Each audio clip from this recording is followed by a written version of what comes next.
Yeah, so hello everyone, कैसे हैं आप सब? I am Anurag, welcome to fitness channel and another episode of grind series. तो आज हमारा लेग डे, जिसमें आज हम अपना हैमस्ट्रिंग ग्लूट्स और एक एक्सरसाइज काफ़ी करेंगे। पिछली बार हमने जब हैमस्ट्रिंग ग्लूट्स करा था तो उसमें फर्स्ट एक्सरसाइज हमने डेडलिफ्ट करी थी, और जैसे मैंने पहले बताया कि मैं अल्टरनेट कर रहा हूँ। जैसे जब भी हैमस्ट्रिंग और ग्लूट्स करना होगा तो एक वीक में करूँगा डेडलिफ्ट, तो एक वीक करूँगा आइडियल्स। तो आज आइडियल्स का दिन है, जिसमें हमने पिछली बार, अभी बताते हैं, पहले वेट बताते हैं, फिर पहले जो बात करनी है वो बताते हैं, फिर लास्ट में बताता हूँ कितना वेट कैसे करा था, क्या करना है। हाँ, तो हमारी आज आइडियल है, फिर उसके बाद leg press, then leg curl, और उसके बाद hip thrust, then hip adduction, then उसके बाद काफ रेज, सिंपल 6 एक्सरसाइज। जो कंपाउंड मूवमेंट है उसके 4 सेट्स हैं, जो आइसोलेशन मूवमेंट है उसके 3 सेट्स हैं। सब में अपना टेम्पो यूज़ करेंगे, मतलब 3 सेकेंड इसेंट्रिक, देन 1 या 2 सेकेंड कॉन्सेंट्रिक, और उसके बाद पॉज। ऐसा पूरा फील करके करेंगे अच्छे से। और कल हमने करा था अपना पुल डे, जो मैंने शॉर्ट्स में ब्लॉग डाला है, और उससे पहले हमने पुश डे करा था। हाँ, तो हैमस्ट्रिंग बहुत बड़ा पार्ट है अपनी लेग्स का। जैसे हमारा बाइसेप होता है वैसे ही हैमस्ट्रिंग भी है। अगर आपको अपने लेग्स को थिक और बड़ा दिखाना है, मतलब जो एक वाइड होता है लेग्स, वो दिखाना है, तो उसके लिए आपको लेग्स बहुत ट्रेन करने होंगे। और हैमस्ट्रिंग खासकर, हैमस्ट्रिंग और ग्लूट्स में इंपॉर्टेंट ये हो जाता है ना, जब भी आप ग्लूट्स ट्रेन करने से आपकी स्क्वाट बहुत अच्छी हो जाएगी, आपकी डेडलिफ्ट बहुत अच्छी हो जाएगी, और आप जो बेसिक मूवमेंट होते हैं बहुत सारी एक्सरसाइज, मतलब जैसे स्क्वाट, लेग प्रेस और अपना हैक स्क्वाट, इन सब में बहुत स्ट्रांग हो जाएंगे। ग्लूट्स बहुत इंपॉर्टेंट है हर चीज़ में, क्योंकि वही आपका क्या कहते हैं, स्ट्रेच कॉन्ट्रैक्ट हर एक्सरसाइज में अच्छे से होता है, उससे ही बहुत स्ट्रेंथ उससे आती है। तो ग्लूट्स बहुत सारे लोग ट्रेन नहीं करते हैं, सोचते हैं जैसे जिसे फीमेल्स ट्रेन करें उसे, या जो गर्ल्स हैं जो भी है वो लोग ट्रेन करें, बट मेंस में बहुत इंपॉर्टेंट है कि फ्लैट पीछे से अपना फ्लैट ग्लूट्स बिल्कुल अच्छे नहीं लगते। तो ट्रेन करा करिए ग्लूट्स को भी, और हैमस्ट्रिंग को तो खासकर। हैमस्ट्रिंग में सबसे बेस्ट एक्सरसाइज अगर मैं कहूँ तो 2 हैं, आइडियल्स, और अगर आपको वो भी अच्छी लगती है तो लेग कर्ल। लेग कर्ल आप करिए अच्छे से, पूरा अपने मसल को स्ट्रेच करके देन कॉन्ट्रैक्ट करिए। मेरा क्या है, जैसे मैं मशीन में करता हूँ ना लेग कर्ल वाली में, तो उसमें स्ट्रेच नहीं हो पाता अच्छे से, क्योंकि वो थोड़ा हाई कम है, मतलब ग्लूट्स की जहाँ पे मैं लेटता हूँ जैसे वो, तो वहाँ पे थोड़ा सा स्ट्रेच कम हो पाता है। तो मैं उसके लिए कुछ यूज़ करता हूँ, एक पैड या फिर जो मैट होती है उसे रख लेता हूँ, जिससे मैं ज़्यादा स्ट्रेच कर सकूँ अपने हैमस्ट्रिंग को। तो हैमस्ट्रिंग के लिए बेस्ट एक्सरसाइज है। ग्लूट्स के लिए तो आप हिप एडक्शन, अगर बेस्ट सिर्फ एक चूज़ करनी है तो हिप एडक्शन करिए, 2 कर सकते हैं तो हिप थ्रस्ट भी करिए, सिंपल। सो बस अब बताते हैं हम आइडियल्स में पिछली बार कितना करा था। पिछली बार हमने स्टार्ट करा था 60 kg से, और रेप रेंज है 8 to 10। तो 60 से स्टार्ट करा था, बहुत इजी था, देन 80 करा, देन 100 करा, देन उसके बाद 110 करा। आज सीधे 80 से स्टार्ट करेंगे, उससे 10 रेप्स करेंगे, स्लो, कंट्रोल्ड और बेस्ट फॉर्म में। उसके बाद अपना देखते हैं 100 करेंगे, देन उसके बाद फिर देखेंगे कैसी फॉर्म रहती है, कैसा अपना मसल मैन कनेक्शन फील होता है, और कैसा रहता है वेट ईजिली उठ जाता है, तो फिर हम 120 करेंगे, वरना फिर 110 से ही करेंगे 2 सेट्स। तो अब चलते हैं अपना फर्स्ट सेट करते हैं आइडियल्स का।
या सो आइडियल्स 2 सेट्स डन, हमने 80 से करा, दूसरा 100 से करा।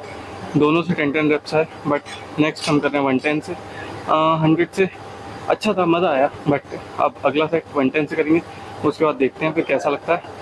अगर इजीली 10 आ गया बिना फॉर्म ख़राब करे, बिना कुछ एक्स्ट्रा स्ट्रगल करे, तो हम 120 करेंगे, वरना हम इसी से 2 सेट्स लगाएंगे। कोशिश रहेगी कि इससे हम इजीली कर लें और अपना परफेक्ट फॉर्म में करें, बट हू नोज़ कैसा लगता है, क्या फील होता है। तो करते हैं अपना थर्ड सेट 110 10 रेप्स।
या सो आइडियल्स डन, हमने 4 सेट्स करे।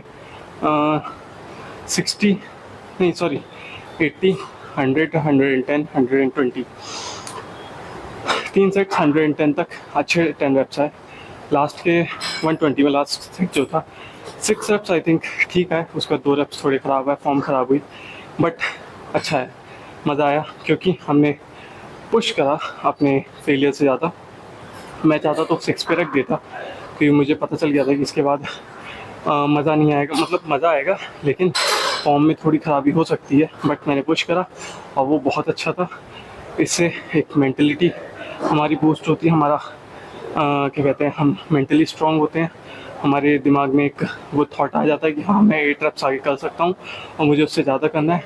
नेक्स्ट टाइम मैं 100% कह सकता हूँ कि मैं 8 रेप्स अच्छी फॉर्म में करूँगा और उसके बाद मैं आगे पुश भी करूँगा। अगली बार मैं 10 रेप्स करूँगा 120 से। सो थोड़ा सा पुश करना अच्छा रहता है, हर सेट में नहीं। जहाँ पे आपको लगे कि यहाँ पे बहुत ज़्यादा ख़राब हो सकता है, यहाँ इंजरी के चांसेस आ सकते हैं, वहाँ मत करिए। यहाँ मुझे पता था मैं उठा लूँगा, मैं कर लूँगा और मैं उतनी ख़राब फॉर्म नहीं करूँगा। थोड़ी सी ख़राब हुई, थोड़ा सा बैक बेंड हुई लास्ट वाले रैप में, बट ठीक है, ओवरऑल ग्रेट, मज़ा आ गया। अब इसके बाद अब हम करेंगे अपना लेग प्रेस, और लेग प्रेस में फिर देखेंगे हमने किस वेट से करा था और कितना करा था पिछली बार, फिर उसी हिसाब से इस बार भी करेंगे। इसकी भी रेप रेंज 8 to 10 है और अच्छी फॉर्म में होना चाहिए। 3 second eccentric, no pause, 1 second concentric, then again 3 second concentric और देन 1 सेकेंड कॉन्सेंट्रिक। पॉज नहीं लेना है, अच्छे अपना कंटिन्यूसली करना है, कोई रुकना नहीं है। बस ये है अपना इसेंट्रिक जो पार्ट होगा उसको स्लो करना है बस। तो अब इसके 4 सेट्स हैं, अब इसके करते हैं अपना 4 सेट्स और उसके बाद अपना लेग कर्ल्स पे जाएंगे।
अभी नहीं।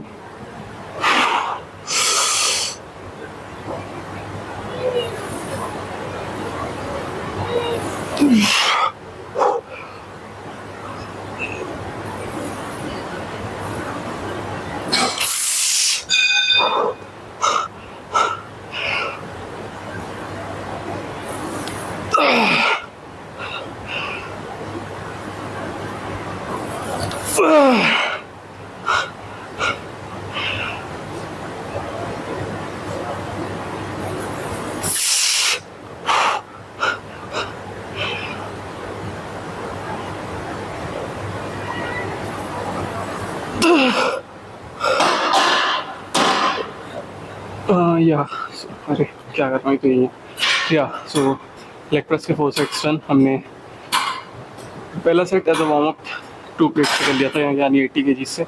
उसका 3 सेट्स अच्छे करे 120 160 देन 200 में हल्का के किसी को खड़ा कर लिया था जिससे मुझे ये ऐसा डर ना रहे कि नीचे रह जाएगा वो। बट 8 reps करे उससे भी अच्छे कंट्रोल थे।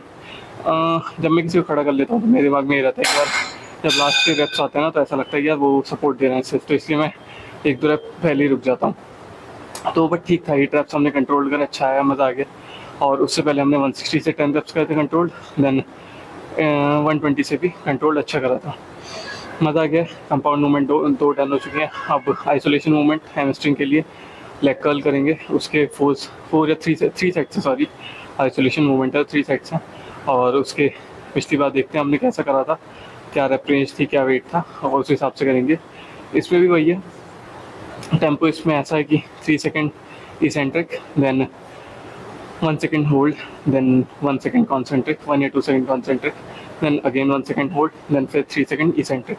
मतलब कंट्रोल रखना है पूरा इसे और अच्छे से करना है, फॉर्म अच्छी रखनी है। और इसमें मैं थोड़ा सा स्ट्रेच के लिए मैं एक वो क्या कहते हैं मैट होती है वो फोल्ड करके, या तो एक पैड है वो रख लेता हूँ जिससे मेरी हैमस्ट्रिंग अच्छे से स्ट्रेच हो पाए। तो अब इसके 3 सेट्स करते हैं, देन अपना एक और कंपाउंड मूवमेंट है जो है हिप थ्रस्ट, वो करेंगे ना। उसके बाद अपना hip adduction, hamstring glutes turn और एक एक्सरसाइज काफ्स के, तो सिंपल एक्सरसाइज। तो अब करते हैं अपना आइसोलेशन मूवमेंट, लेग कर्ल्स।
या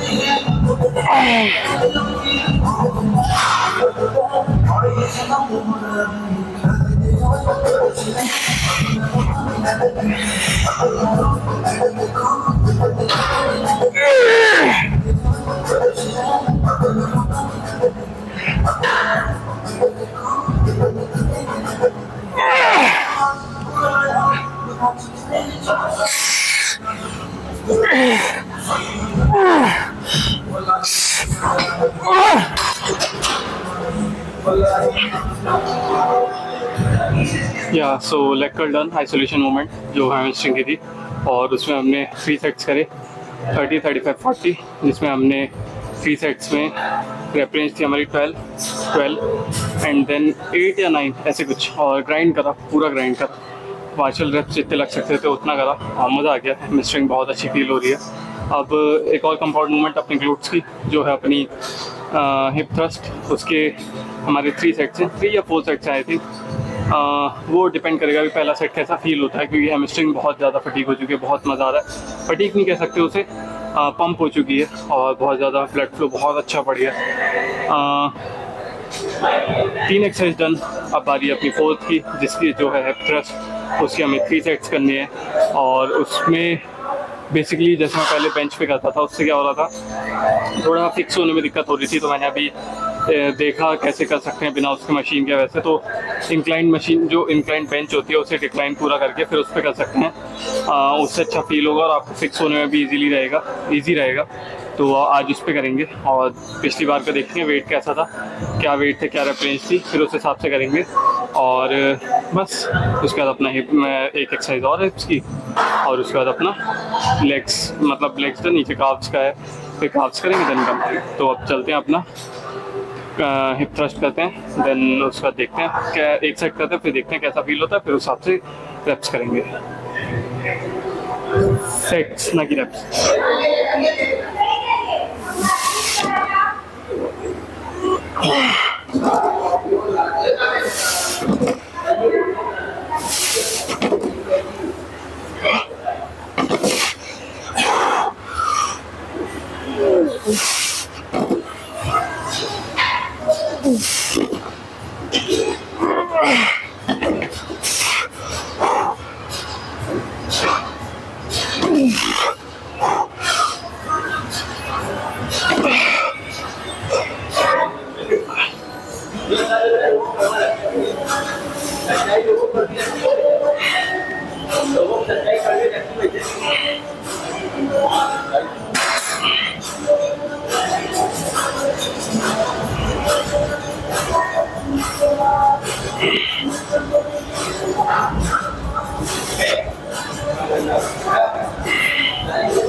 सो आज का वर्कआउट डन। आज हमने हैमस्ट्रिंग और अपने ग्लूट्स को ट्रेन करा।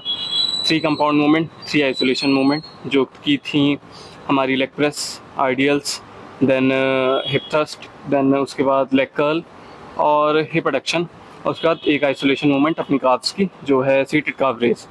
तो ओवरऑल ग्रेट वर्कआउट, मज़ा आ गया आज का वर्कआउट। आज का वर्कआउट मैं 8 आउट ऑफ 10 दूंगा भाई। 8 पहले क्यों दिए मैंने, इसलिए ये बताता हूँ।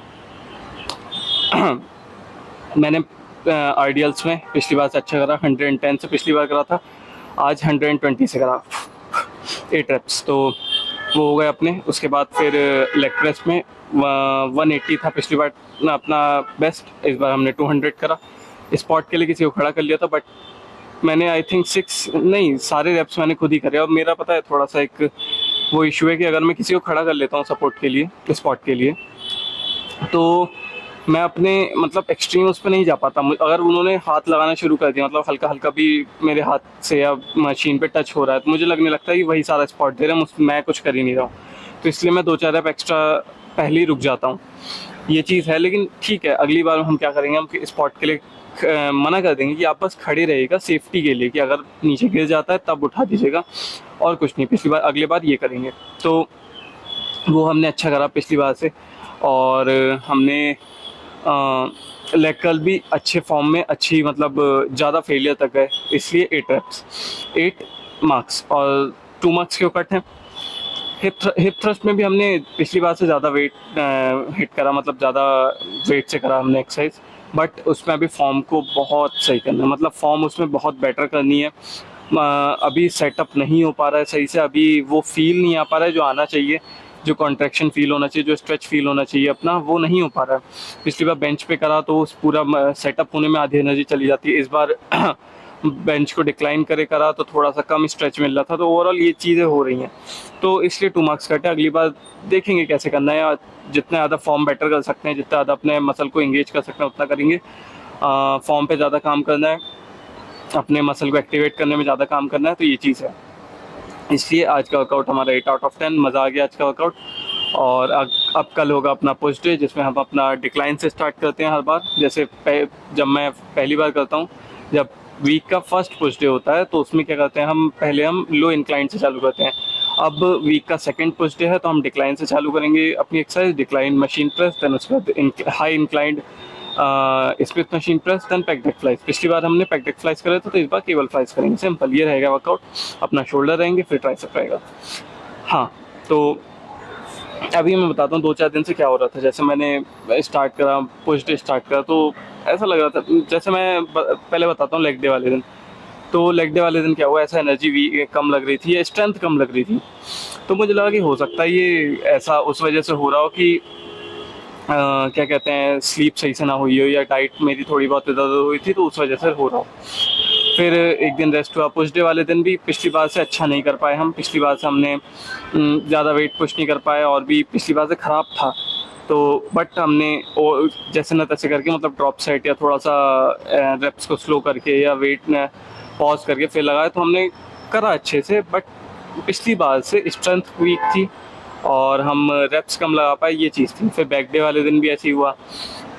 कल था बैक डे, जैसे कल भी ऐसे ही हुआ। तो मुझे यही लग रहा था यार क्या हो रहा है। फिर जब थोड़ा सा देखा, सर्च करी क्यों होता है ऐसे, क्या डाइट में कुछ इशू है, तो वही हुआ कि बहुत टाइम से जैसे कैलोरी डेफिसिट में होने की वजह से क्या हो रहा था कि बॉडी एक क्या कहते हैं, सेफ जोन में चली गई थी कि कैलोरी कम जा रही है, तो बॉडी अपने फैट को या सबको एक स्टोर करके रख रही थी, वो छोड़ नहीं रही थी। इसी वजह से क्या, स्ट्रेंथ भी धीरे धीरे लूज़ होती जा रही थी और फैट भी अब स्लो हो गया था, मतलब कट होना। तो अब रिसर्च करी, थोड़ा बहुत देखा क्या हो सकता है, क्या कर सकते हैं। तो अब थोड़ा बहुत चेंजेस करें डाइट में, और थोड़ा बहुत अपना एक्सरसाइज में तो नहीं, एक्सरसाइज में तो आई थिंक आफ्टर 2 जब 30 डेज़, अब आज मेरा आई थिंक 60 डेज़ हो चुके हैं इसको, जो बॉडी रिकम्पोजिशन में कर रहा हूँ, तो 60 डेज़ हो चुके हैं। अब 30 डेज़ और बचे हैं। तो आई थिंक एक्सरसाइज चेंज होंगी लास्ट के 2 वीक्स में थोड़ा सा एक्सरसाइज को ऊपर नीचे चेंज करेंगे, देन उसके बाद देखेंगे क्या करना है। तो यही चीज़ हो गया था कि बॉडी एक सेफ उसमें चली गई थी, जो फैट को एक स्टोर करके रख रही थी, क्योंकि एनर्जी जैसे जैसे कैलोरीज कम होती जाती हैं, वैसे वैसे फैट कट होगा। तो बॉडी को, तो भाई बॉडी एक वो होती है ओवर प्रोटेक्टिव मदर, मतलब हमारी माताओं की तरह होती है कि भाई इंसान को, हमारी बॉडी को एकदम बचा के रखना चाहती है, भाई इसको कोई दिक्कत ना हो, सब बेस्ट रहे, कि ये खाए तो फैट जमा कर लूँ, फैट एनर्जी के लिए यूज़ होता है। इसलिए कैलोरी डेफिसिट में चले गए थे, उसको कैलोरीज फुल नहीं मिल पा रही थी, तो फैट को धीरे धीरे, मैं जैसे फैट एनर्जी की तरह यूज़ हो रहा था, तो अब तक तो एक्सरसाइज में बहुत अच्छे से यूज़ हुआ। अब बॉडी ने क्या करा, फैट को एनर्जी बनाना कम कर दिया, उसे फैट कट होना कम हो गया, स्ट्रेंथ कम हो गई, और फिर एनर्जी भी कम होने लगी।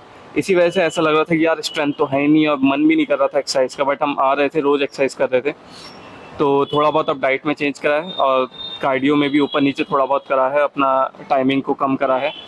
तो अब देखते हैं कैसा लगता है। आज तो अच्छा लगा, आज हमने पहले से अच्छा करा। अब डाइट में चेंज हुआ है, तो ऐसा नहीं होता कि भाई मैंने कल डाइट चेंज करी और एकदम से एनर्जी आ गई, ऐसा नहीं है। मैंने 2-3 दिन हो चुके हैं डाइट को चेंज करे हुए। मैंने पुश डे वाले दिन ही जब ऐसा लगा, तो मैंने फिर रात को रिसर्च करी, फिर अगले दिन से चालू कर दिया। तो मतलब कल मैंने अच्छे से डाइट में थोड़ा चेंजेस करे, वो करा, आज भी करा। आज भी थी एनर्जी लो थी, बट अच्छा लगा था आज, और भी मैं थोड़ा सा एक्स्ट्रा पुश करा, जिस वजह से हम ज़्यादा वेट से एक्सरसाइज कर पाए, स्ट्रेंथ अपनी बढ़ी थोड़ी सी। तो यही चीज़ है, थोड़ा बहुत हमने चेंजेस करे हैं, अब देखते हैं अब कैसा लगता है। अब फैट है, अभी है, अच्छा खासा है, अब उसे धीरे धीरे कट होने में टाइम लगेगा। तो उसके बाद से देखते हैं अपना बॉडी कंपोजिशन 30 डेज़ बाद कैसी बॉडी रहती है, फैट है नहीं है, फिर उसी हिसाब से फिर आगे का प्लान करेंगे क्या करना है। अब पता है क्या हो रहा था, जब पुश डे वाले दिन ऐसा नहीं हुआ ना कि जैसा मैं चाह रहा था एक्सरसाइज है वो सब, तो इतनी इरिटेशन हो जाती है ना, इरिटेशन, अपने आप पर गुस्सा। फिर कल भी पुल डे था तो कल भी ऐसा लग रहा कि यार क्या हो रहा है, क्या हो रहा है, अपने आप पे गुस्सा आ रहा था, एक इरिटेशन सी हो रही थी। हर एक्सरसाइज में ऐसा एकदम, क्या कहता हूँ उसे, कि गुस्सा आ रहा, मन कर रहा कि मारूं किसी को मारूं, या वैसे ऐसी फील आती थी मतलब एक्सरसाइज के टाइम पे। जब वही है, जो आपने एक्सपेक्ट करा वो चीज़ ना हो तो अपने आप पे इरिटेशन होती है, अपने आप को थोड़ा गुस्सा आता है। बट धीरे धीरे समझ आया कि यार ऐसा तो होने वाला है, क्योंकि कैलोरीज फुल जा नहीं रही है जितनी बॉडी को चाहिए, और अब बॉडी यूज़ करना थोड़ा सा कम कर दी है, तो वो थोड़ा सा स्ट्रेंथ कम होगी और थोड़ा सा एनर्जी भी कम होगी। तो इसी वजह से ऐसा लग रहा था, बट समझ गया और धीरे धीरे अब चेंजेस करें हैं। अब देखते हैं आगे चले क्या होता है, आगे कैसी स्ट्रेंथ रहती है, कैसा वर्कआउट रहता है। तो बस आज का व्लॉग यही एंड करते हैं। Thank you so much. अगर आप यहाँ तक वीडियो देख रहे हैं तो आप भी मेहनत करते रहिए, देखिए क्या कहाँ पे आपकी लाइफ में, आपकी डाइट में, आपके जो भी काम आप कर रहे हैं उस चीज़ में अगर कहीं आप लैग कर रहे हैं तो उसमें क्या चेंजेस कर सकते हैं, क्या चीज़ आप बेटर कर सकते हैं, वो चीज़ ध्यान दीजिए, थोड़ा ट्रैक करिए चीज़ों को। तो बस मेहनत करते रहिए, अपना 200% दीजिए जो भी काम कर रहे हैं। तो मिलते हैं आपसे कल। अगर वीडियो अच्छी लगी हो तो लाइक कर दीजिएगा और चैनल को सब्सक्राइब कर दीजिएगा, और कमेंट जो भी आपको पार्ट अच्छा लगा हो, या कोई मेरे लिए सजेशन हो या एडवाइस हो, या कोई कुछ भी चीज़ अगर आपको फॉर्म में कोई आपको लग रहा हो कि कोई एडवाइस दे सकते हैं, जैसे हिप थ्रस्ट में या किसी में भी, तो आप दे सकते हैं। मैं ज़रूर कुछ ना कुछ उस पर ट्राई करूँगा अगर वो मुझे अच्छी लगी तो मिलते हैं आपसे कल, तब तक के लिए थैंक यू एंड बाय।